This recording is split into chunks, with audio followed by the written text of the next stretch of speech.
આજના ડિજિટલ યુગમાં એક ક્લિક ઉપર બધું જ હાજર થઈ જાય છે, પણ શું તમે જાણો છો ઓનલાઈન મંગાવેલી દવાઓ તમારા માટે જીવલેણ સાબિત થઈ શકે છે?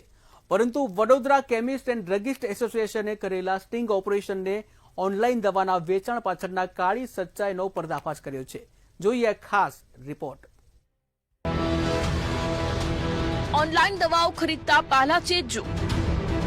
બોગસ તબીબોની દવાઓનો બની શકો છો શિકાર.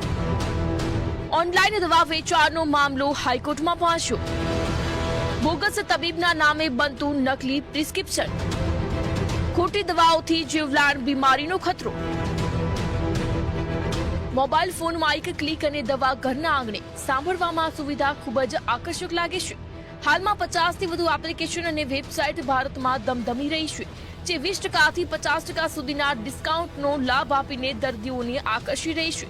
પરંતુ આ સુવિધાની આડમાં એક મોટું જોખમ છુપાયેલું છે.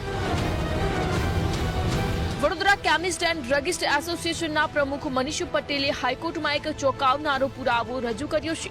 તેમણે એક બોગસ તબીબના નામે ખોટું પ્રિસ્ક્રિપ્શન બનાવી ઓનલાઈન દવા મંગાવી હતી, જે બાદ જે બન્યું તે જાણીને તમે પણ ચોંકી જશો. 2022માં ઓનલાઈન પોર્ટલ વિરુદ્ધ ગુજરાત હાઈકોર્ટમાં રીટ પિટિશન દાખલ કરેલી અમિત એજન્સી પાર્ટનર તરીકે. ખરેખર વિસંગતતાઓ ઘણી હતી. તે વખતે અમે એક ડમી પ્રિસ્ક્રિપ્શન ડોક્ટરનું બનાવ્યું, જે ડોક્ટર અત્યારે અસ્તિત્વમાં નથી. એવા એક્સ ડોક્ટરના નામનું અમે પ્રિસ્ક્રિપ્શન બનાવ્યું, જેનો ફોટો અપલોડ કર્યો ઓનલાઈન પોર્ટલ પર. ત્યાંથી સામે કિનારેથી આપણને ફોન આવ્યો કે હું ડોક્ટર પૂજા બોસ્કો બોલું છું અને તમને શું તકલીફ છે. હવે એ પ્રિસ્ક્રિપ્શનની અંદર પણ નામ એક મહિલાનું અમે લખ્યું હતું. વાત હું કરી રહ્યો છું, એમના છોકરા તરીકે એ રીતે અમે વાત કરી. આશ્ચર્ય એ વાતનું થયું કે 2-3 દિવસમાં તપાસ કરતા ઓનલાઈન જ્યારે તપાસ કરી તો આ નામ 28,266 સુરેશ રાવ કેજીના નામનું છે. એનો મતલબ આ તો એકદમ ફ્રોડ ડોક્ટર તમને ઓનલાઈન આવે છે અને તમને દવા આપે છે. સાથે અમે 10-10 ગોળી માંગી હતી, એની સામે અમને ડબલ 3-3 ગણી ક્વોન્ટિટી પણ આપી એમને. ઓનલાઈન ડ્રગ્સની જે ડિલિવરી થાય છે, જે પ્રિસ્ક્રિપ્શન અપલોડ કરીને કરવાનું છે, એના ઉપર બેઝિકલી કોઈ તંત્રનો કે સરકારનો કોઈ કંટ્રોલ નથી.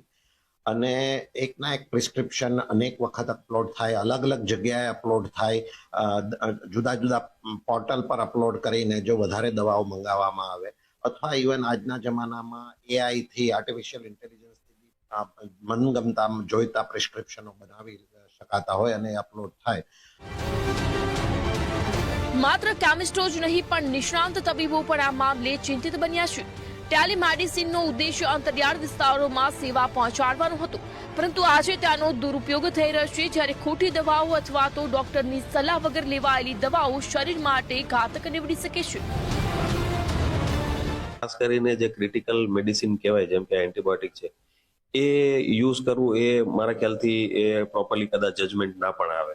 ટેલિમેડિસિન્સ એટલે ફોન કોલ, વિડીયો કોન્ફરન્સિંગ કે ઇન્ટરનેટ અથવા તો ટેલિમેડિસિન એપ આવે છે. એ એપ દ્વારા ડોક્ટર અને દર્દીનો સંપર્ક થાય, તો એને આપણે ટેલિમેડિસિનના નામથી ઓળખીએ છીએ. એનો મુખ્ય ઉદ્દેશ્ય શું હતો કે ગામડાના દર્દીઓ શહેરમાં પહોંચી ન શકે, તાત્કાલિક સારવાર મળે, સામાન્ય રોગોમાં સારવાર મળે, તે ઉપયોગ એનો હતો. દવા એ જીવન રક્ષક છે, પરંતુ જો તે જ ખોટી રીતે લેવામાં આવે તો તે ઝેર સમાન બની જાય છે. હાલમાં મામલો હાઈકોર્ટમાં છે અને નિષ્ણાંતો કડક કાર્યવાહીની માંગ કરી રહ્યા છે. જાગૃત નાગરિક તરીકે ડિસ્કાઉન્ટના લોભમાં આવ્યા વગર લાયસન્સ ધરાવતી ફાર્મસી અને ડોક્ટરની સલાહ મુજબ જ દવા લેવી હિતાવહ છે. સત્યમ નિવાસકર, મંતવ્ય ન્યૂઝ, વડોદરા.